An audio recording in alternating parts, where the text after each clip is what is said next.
Hi. അപ്പോൾ Christmas അല്ലെങ്കിൽ new year പാർട്ടിക്ക് വേണ്ടി ഒരു ഗ്രിൽ ചിക്കൻ ഉണ്ടാക്കിയാലോ? ഒരു വലിയ തക്കാളി, ഇഞ്ചി, ഒരു കൈപ്പിടി വെളുത്തുള്ളി, ഒരു സ്പൂൺ പെരിഞ്ചീരകം, 2 ടേബിൾ സ്പൂൺ വിനാഗിരി എന്നിവ മിക്സിയുടെ ജാറിലിട്ട് നല്ലപോലെ അരച്ച് മാറ്റി വയ്ക്കാം. ഇനി കഴുകി വൃത്തിയാക്കിയ ചിക്കനിലോട്ട് ഒരു സ്ക്യൂറോ ടൂത്ത് പിക്കോ വെച്ച് നല്ലപോലെ കുത്തി ഹോൾസ് ഇട്ട് കൊടുക്കണം.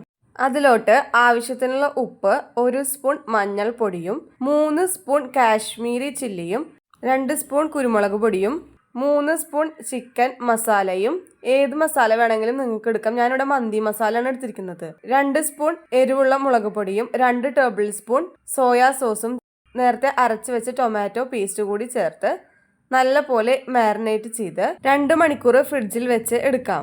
ഇനി ഇത് എങ്ങനെ വേണമെങ്കിലും ഗ്രിൽ ചെയ്തെടുക്കാം. ചാർക്കോൾ ഉപയോഗിച്ച് അടുപ്പിലോ അല്ലെങ്കിൽ ഓവനോ എയർ ഫ്രയറോ എങ്ങനെയാണെന്ന് വെച്ചാൽ ചെയ്യാം. ഞാനിവിടെ ഓവനിലാണ് ചെയ്യണത്. അപ്പോൾ ഗ്രിൽ ചെയ്യണതിന് മുന്നേ ആയിട്ട് ചിക്കൻ എല്ലാം നിരത്തി വെച്ച് അതിന് മുകളിലോട്ട് 2 ടേബിൾ സ്പൂൺ ബട്ടർ കൂടി ഒന്ന് സ്പ്രെഡ് ചെയ്ത് കൊടുക്കണം. ഇനി ഞാനിവിടെ 10 മിനിറ്റ് 180 ഡിഗ്രി സെൽഷ്യസിൽ പ്രീഹീറ്റ് ചെയ്ത ഓവനിൽ 30 മിനിറ്റ് വെച്ച് ഓരോ സൈഡും ഗ്രിൽ ചെയ്തെടുക്കുകയാണ്.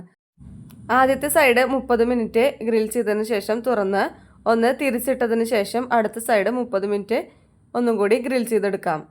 അപ്പം നല്ല ടേസ്റ്റി ആൻഡ് ജ്യൂസി ആയിട്ടുള്ള ഗ്രിൽ ചിക്കൻ റെഡിയായി. എല്ലാവരും ട്രൈ ചെയ്യണേ. ഇഷ്ടപ്പെടുകയാണെങ്കിൽ ലൈക്ക് ചെയ്യാനും ഷെയർ ചെയ്യാനും കമൻറ്റ് ചെയ്യാനും ചാനൽ സബ്സ്ക്രൈബ് ചെയ്യാനും മറക്കരുത്. ബൈ.